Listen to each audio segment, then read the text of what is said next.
Muy buenas noches. Hoy es 3 de febrero del 2024. Son las 8:20 de la noche. Este espacio le llamamos Sincericidio, es el número 38. Y hoy tengo de invitado especial al profesor José Vicente Carrasquero para tratar de que nos ilustre en algunos temas que cierra la semana y creo que es importante comentar para la audiencia de ambos canales. El primero que quería que conversáramos es para ilustrar acá en Venezuela qué significa que esta semana el Pentágono se decidió por fin a bombardear diferentes posiciones de los proxies o de los payasos de los iraníes, tanto en Siria como en Irak, por el cual se han dado más de 140 ataques a posiciones de tropas americanas y esta semana le mataron 3, sobre todo luego de que el ministro de Defensa, el señor Austin, se fue a que lo revisara el negro del WhatsApp en la próstata porque parece que tiene un canciller y abandonó el puesto de combate, no le avisó a nadie y ahora le matan 3 tropas, pero lo más entretenido es que los 3 individuos de tropa son negros, igual que el ministro de Defensa. ¿Qué cara va a poner? ¿Con qué le va a responder a la familia y en general a las fuerzas militares que parece que se están dejando burlar porque tienen demasiadas tropas desperdigadas en Siria, en Jordania, en Irak, pero no con el suficiente poder de fuego para responder y con unas reglas de enganche trancadas, porque la prioridad de la administración americana es seguir con el maldito acuerdo nuclear de los iraníes? Le escucho, profesor. Saludos, Gocho. Lo cierto es que algo que creo que tenemos que comenzar destacando es desde que Biden llegó al poder, se ha ido deteriorando la imagen del poderío militar norteamericano. Fíjate que recién llegado Biden al poder ya empezó Irán a decir que ellos iban a seguir con su programa nuclear, que ellos no se iban a detener ante todo, explota la guerra en Ucrania, problemas en África, los problemas que estamos viendo en Israel y ahorita el Mar Rojo, indican que la proyección de autoridad militar de los Estados Unidos parece no ser un deterrent, como dirían aquí los americanos, Doctor una cuestión. persuasivo. Exactamente. Entonces, en ese sentido, estamos viendo a un ataque que pareciera una respuesta, que pareciera quizás tardía en la medida en que se han envalentonado estos terroristas alrededor de esa zona y han comenzado a proliferar pues, estos ataques a buques y este tipo de cosas. Esperamos que por lo pronto puedan un poco recuperar el control de una zona que, bueno, siempre ha sido una zona de mucho inestabilidad, falta de equilibrio. Eso pasó durante mucho tiempo. Se llegó a controlar el Medio Oriente, tanto así que Estados Unidos había desviado su atención hacia el Pacífico occidental de los Estados Unidos, oriental de los chinos, un poco ver lo que estaba pasando entre Taiwán y China, este tipo de cosas. Bueno, y ahorita les revienta nuevamente el Medio Oriente en lo que da la sensación al público de que hay una especie de descuido, un no prestar atención a las amenazas que hay en los distintos puntos del globo. Y eso inclusive es lo que ha llevado a algunos analistas políticos a hablar de la posibilidad de una tercera guerra mundial.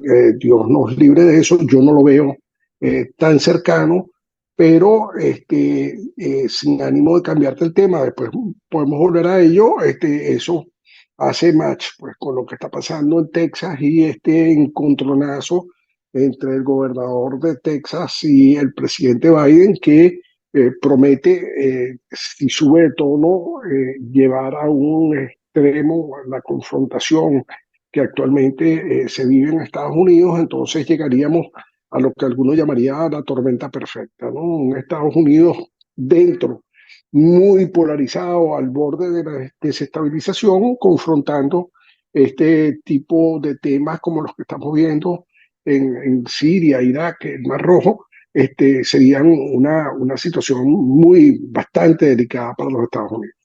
Bueno, y hablando casualmente del tema de la frontera, hay dos puntos que me parece pertinente tocar.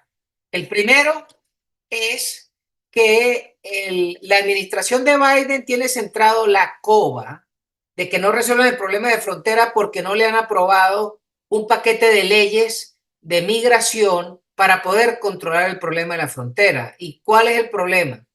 Que 21 gobernadores se sumaron, no solo al gobernador de Texas, sino que le están mandando tropas, refuerzos, material.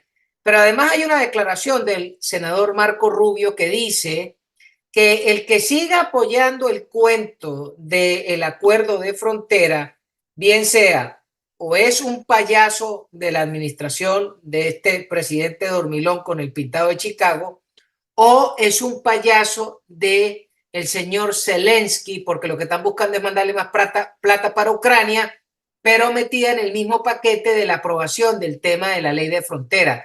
Pero hay una trampa en la ley de frontera y es que donde trancaron el juego los republicanos.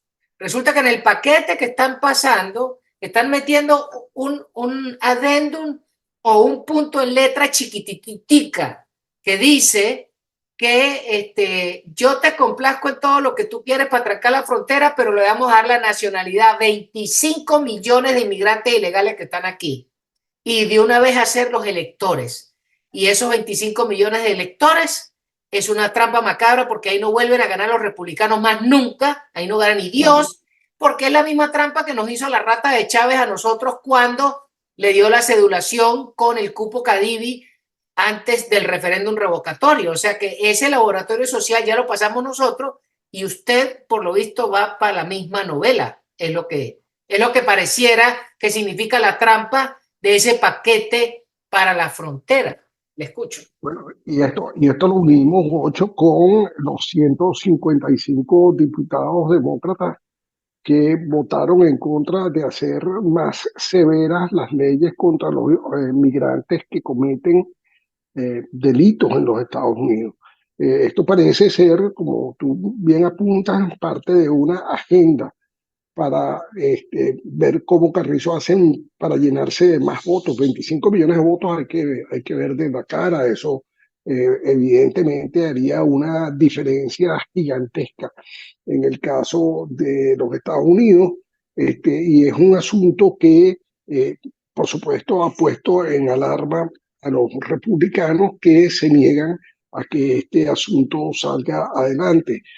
Y ahí está nuevamente esta trampa zurda, le llamaría a Milei, de estar mezclando una cosa con otra, mezclar Ucrania con la migración en los Estados Unidos, de forma tal que entonces el paquete se queda atrapado, cuando lo lógico aquí es presentar las cuestiones punto por punto, de forma tal que tú le puedas dar la ayuda que necesita Ucrania sin que eso amerite tener que reconocerle a los demócratas este tipo de esperpentos jurídicos que quieren aprobar. Sobre todo porque la ley omnibus que están metiendo tiene 1500 páginas y pretenden que la lean como en hora y media. Sí. Entonces, ahí le están metiendo medio guariney. Pero más allá de eso, lo que es interesante con respecto al frente de Ucrania es que las noticias que estaba leyendo en X es que el periodista Tucker Carlson está en Moscú.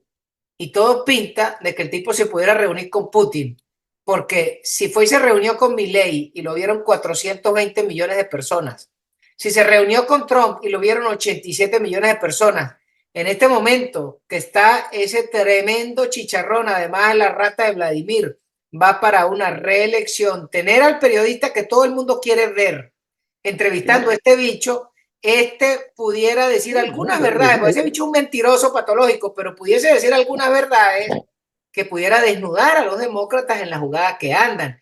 Y eso es lo último en guaracha de lo que yo estaba leyendo antes de llamarle. Le escucho. Sí, bueno, acuérdate que Putin tiene la idea de rescatar el poder de la vieja Unión Soviética, y no solamente pasa por conquistar ciertos territorios, sino que también pasa por esta política de la época del Kremlin de infiltrarse en los países.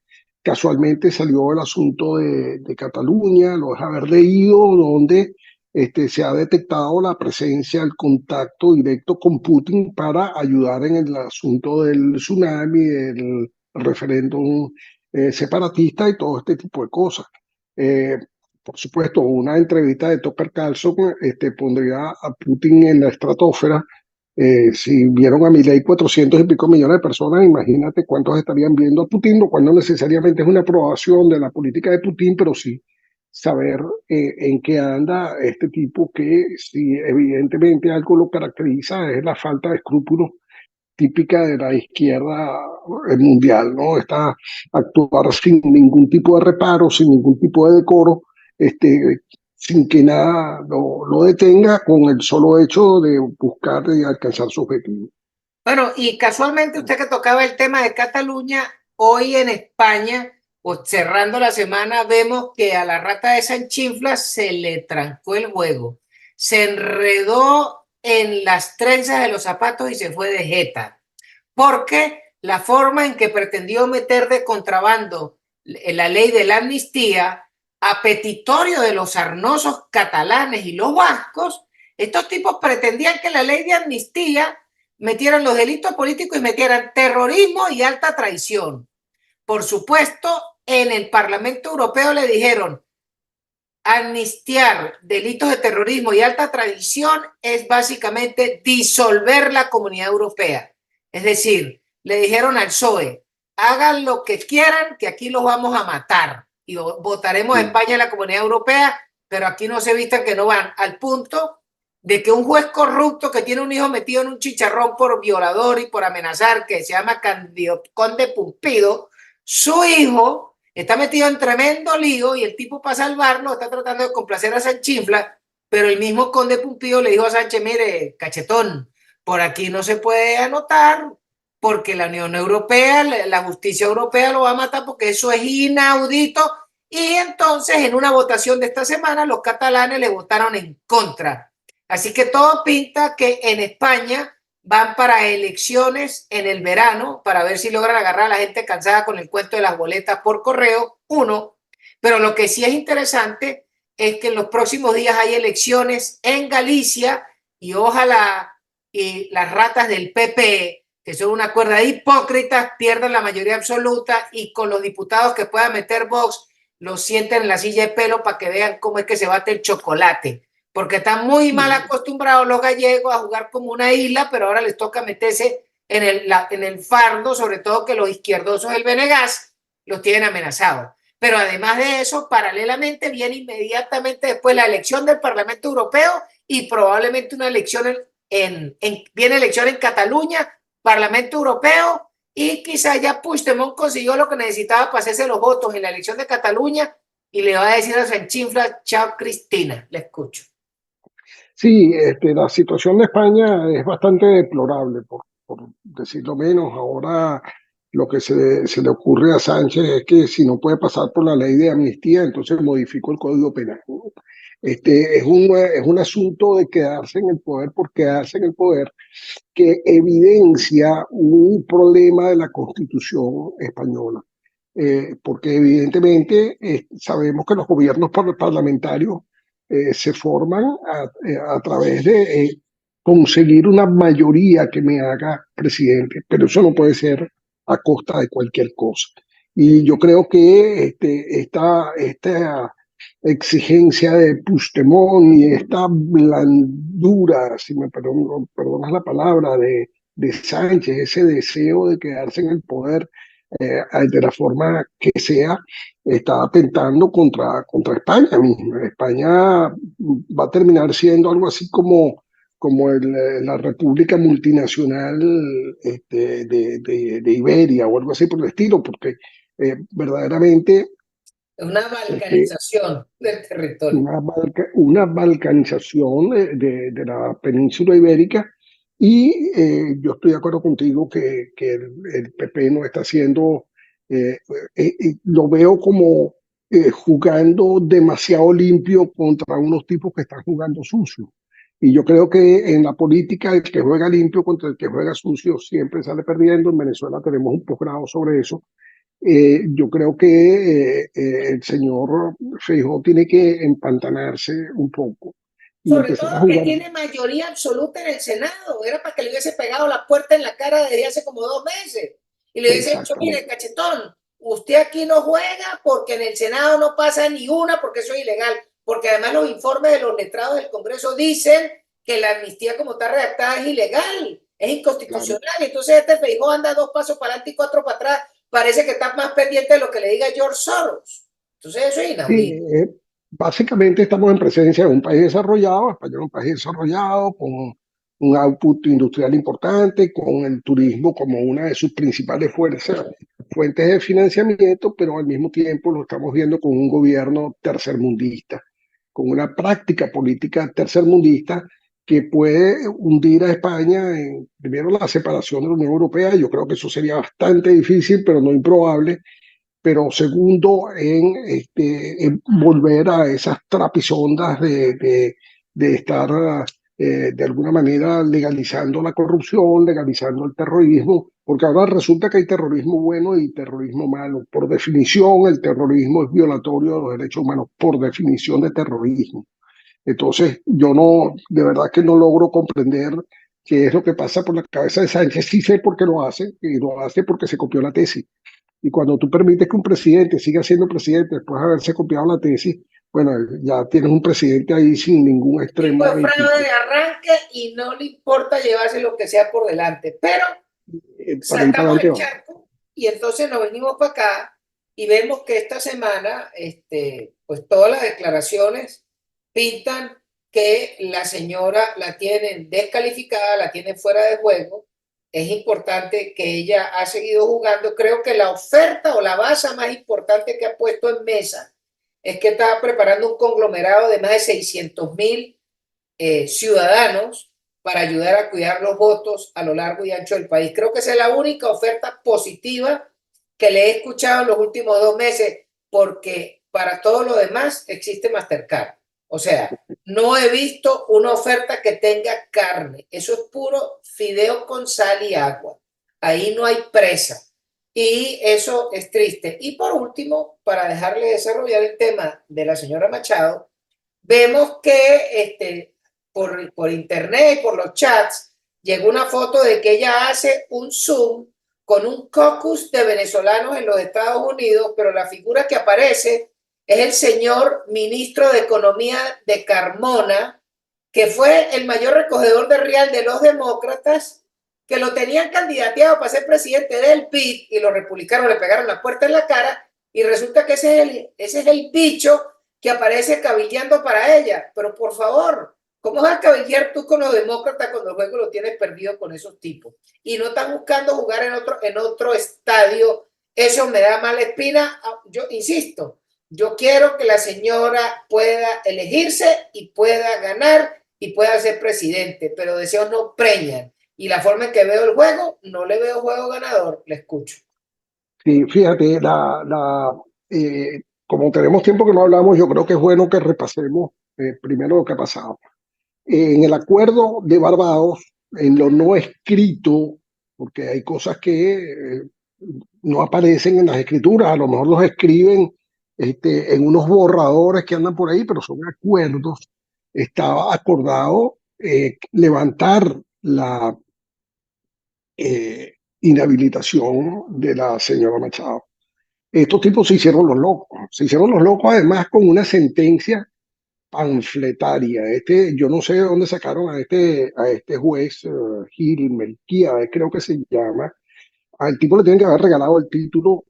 Yo entiendo que la Universidad de los Andes es una de las mejores universidades de Venezuela. No creo que le hayan regalado el título porque le ha costado muchísimo sacarlo.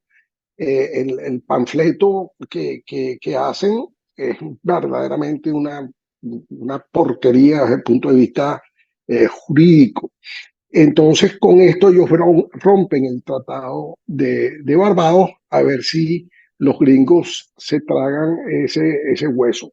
Lo cierto es que los gringos ya le dijeron, epa, no nos tragamos ese hueso, y entonces empiezan ellos con el asunto de decir que les van a imponer la sanción.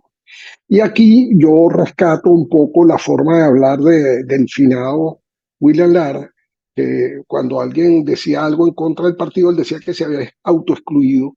En este caso, la acción de Maduro y Jorge Rodríguez en contra de, del acuerdo de Barbados, lo que está haciendo es que ellos están autoimponiéndose las sanciones. Quienes verdaderamente le están imponiendo las sanciones a Venezuela nuevamente son el señor Rodríguez y el señor Maduro. Ellos chillarán lo que les dé la gana, pero el acuerdo era eso. Ustedes le van a levantar las sanciones a la señora Machado.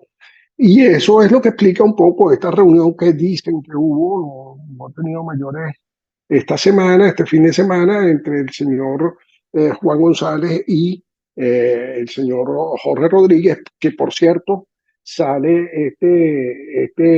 yo no lo quiero calificar, pero es que el tipo de interlace, no sé cómo se llama, este, es como Ajá, dar una, ¿cómo que se llama él? ¿No? chévere. Eh, que por cierto, él no tiene ningún título universitario que respalde esa cuestión que él se para ahí, no se ha graduado en ninguna universidad. Bueno, pero bueno, hace un trabajo bastante mediocre, por cierto, pero entonces saca un Twitter donde él se convierte como que en el vocero de la reunión que hubo entre González y Rodríguez, y entonces dice que González dijo, bueno, una payasada. Yo creo que un esfuerzo que hay que empezar a hacer desde la oposición venezolana es comenzar a descalificar a esta cantidad de chavistas que, por cierto, no sé si te has dado cuenta de que todos estos chavistas ahora están verificados en Twitter, ¿no? Debe haber una tarjeta de crédito ahí que está aguantando todo eso. Están saliendo cantidad de chavistas con 10 seguidores y verificados, y con nada que decir, además. Pero bueno, el asunto es que entonces Machado está en la necesidad de comenzar a ponerle presitas a la sopa. Primero en términos de lo que es oferta, segundo en lo que debe ser su relación internacional, que no puede limitarse a los demócratas, evidentemente, sobre todo en un año electoral norteamericano, donde es muy probable que los republicanos reconquisten el poder. Y tercero, ella tiene que pasearse por reunir de alguna manera la mayor cantidad de grupos políticos dentro del país, sobre todo cuando tú te propones reunir 600.000 personas para cuidar el proceso electoral.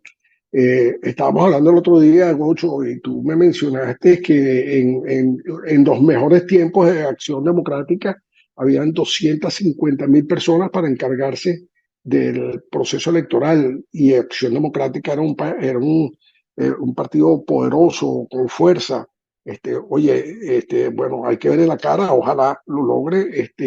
Se necesita además que haya eh, un ejército de personas que cuiden el proceso electoral, pero hay que meterle también el pecho a la propuesta, hay que meterle el pecho también al asunto de ayudar a los venezolanos a quitarse esta indefensión aprendida en la que nos ha metido Maduro y su gente, en este daño antropológico que se le ha causado al pueblo venezolano, que explica de alguna manera las 7 millones de personas que han salido del país. Y otra cosa en la que Maduro se quiere hacer el loco es en el voto en el exterior.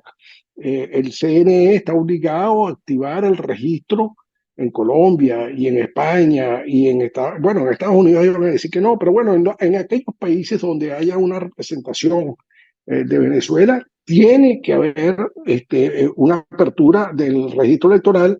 El señor que finge ser presidente del CNE brilla por su ausencia Elvis el al Pavoso. extremo.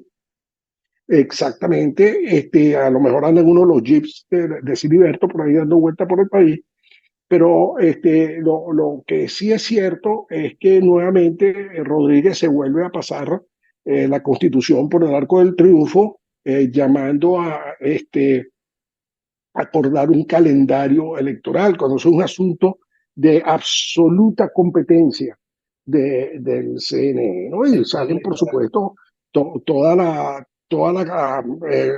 el comité de aduladores y jalamecates que tiene a decir, ajá, tremenda idea, es un tipo brillante. Esos que yo he llamado la oposición que orbita alrededor del chavismo, ¿no? Un chavismo muy reducido.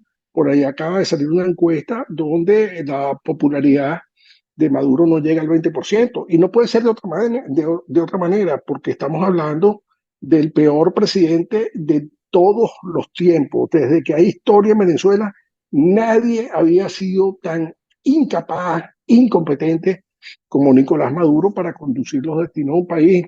Mal puede, y en esto voy a insistir todo el tiempo, mal puede el PSV hacerle ver a la gente que lo único que tienen para presentar como candidato sea a este mediocre. Claro, mientras tengan esa enorme cantidad de bobochavistas, como los define usted, pues aparecerán idiotas, corifeos, onanistas, psicofantes alrededor del efímero poder de estos narcotraficantes para tratar de seguir viviendo la vida loca en Venezuela porque no quieren trabajar, quieren es vivir del cuento.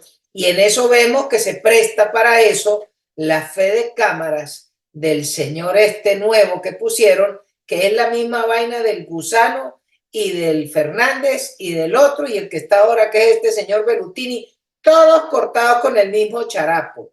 Todos son unos psicofantes de Delcy la huérfana, unos imbéciles, diciendo que en Venezuela va a haber cambio económico, pero no va a haber cambio de gobierno. No hay un respeto por la propiedad privada, por el debido proceso, y entonces pretenden tenerlos a todos entretenidos en bolsería. Y eso es terriblemente fatal. Y sobre todo, quería también plantear que ¿cuál es el problema? El siguiente problema de la señora, además de la organización, que su oferta no tiene carne. Fíjese que el señor Milei pasó 6 años echando un cuento y ayer le aprobaron la ley omnibus esa que metió para voltear el juego económico en la Argentina. Y a pesar de que salieron 110 a quejarse, más de 150 le aprobaron la ley porque los argentinos dijeron, vamos para adelante porque para atrás ni para coger impulso.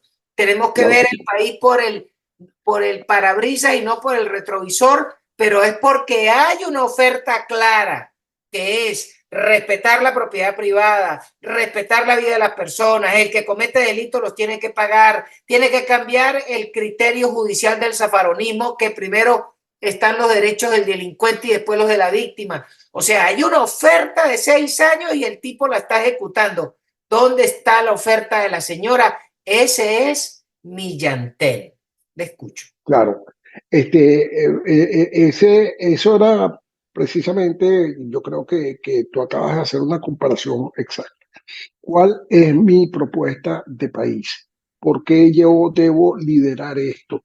¿Qué significa una transición? Es claro que Venezuela va a una transición con la salida de Maduro, pero esa transición se va a conducir ¿cómo?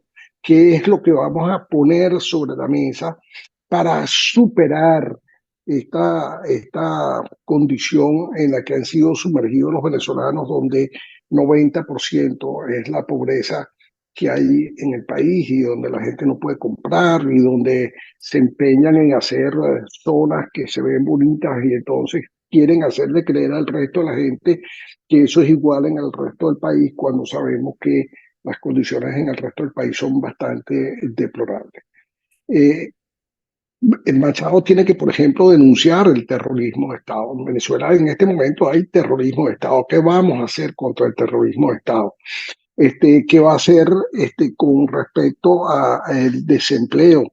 Las cifras hablan de 50 y tanto por ciento de desempleo en Venezuela. Con respecto a eso hay algo. ¿Qué vamos a hacer con el crédito? ¿Qué vamos a hacer para sacar el país adelante? Que el país vuelva no utilicemos la palabra volver porque eso espanta a algunos, pero que tenga una capacidad de comportarse como un país en vías de desarrollo, un país que pueda ensamblar sus propios vehículos como se hacía antes, un país que pueda la gente volver a viajar, a disfrutar, que la gente no esté pensando en cómo irse del país, porque ese es uno de los dramas que tenemos.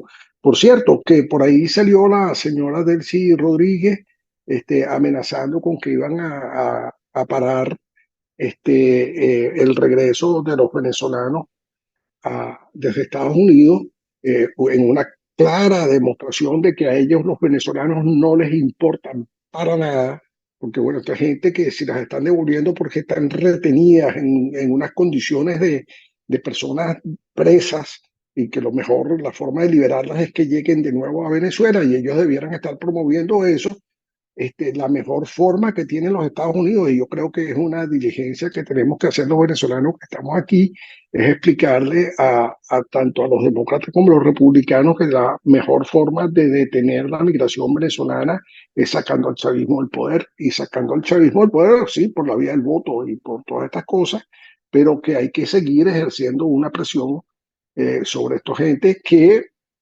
prueba de que no les importa a los venezolanos la forma como ellos se están nuevamente autoimponiendo las sanciones, y con eso le echan a perder el juego a Petro, que estaba interesado en ver cómo Ecopetrol se mezclaba un poco con PDVSA para sacarla un poco adelante, o por lo menos para tener unos recursos adicionales.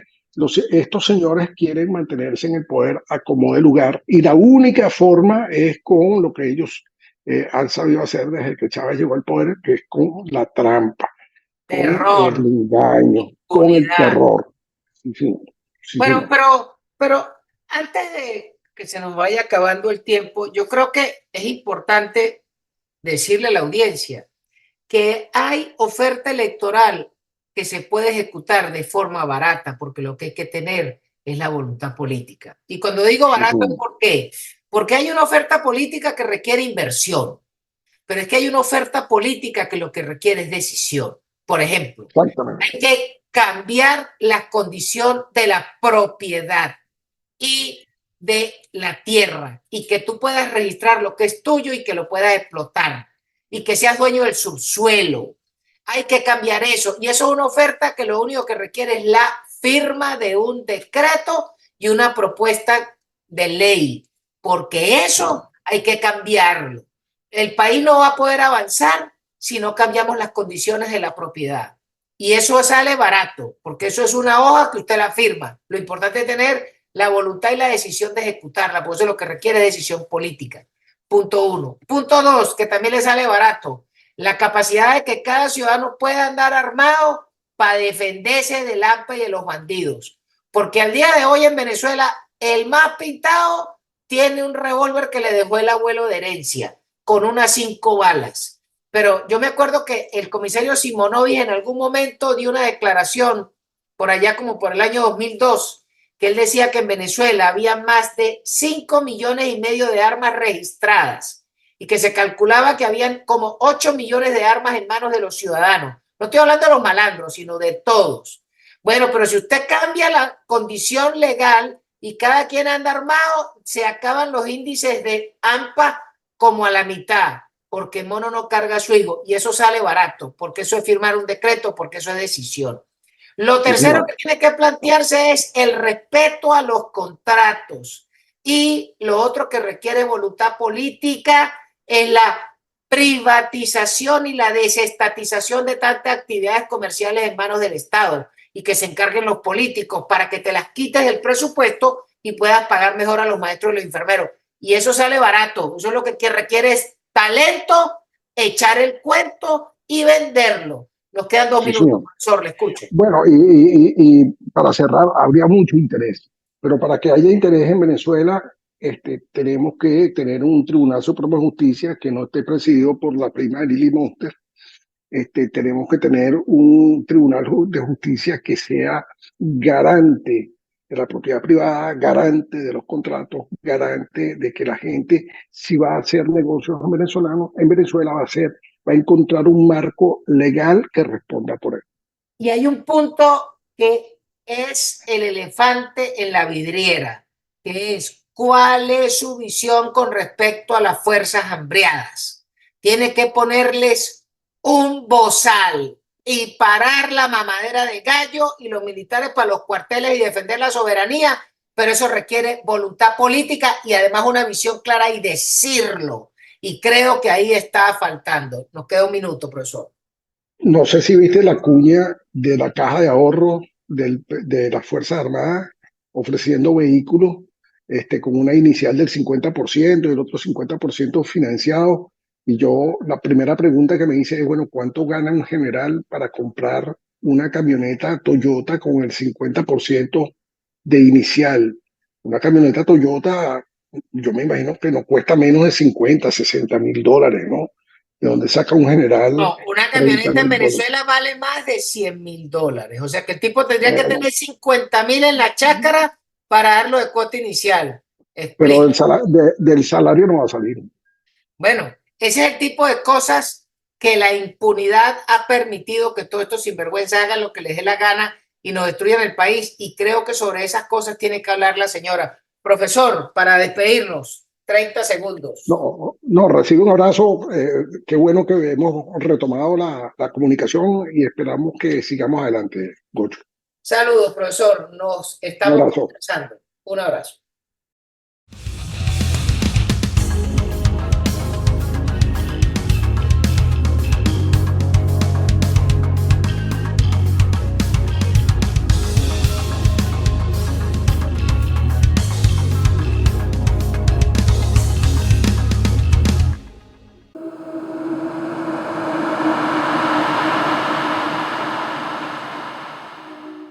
Pollito de corazón a 2.500 el paquete, hallacas de pollo a 2.500 cada una.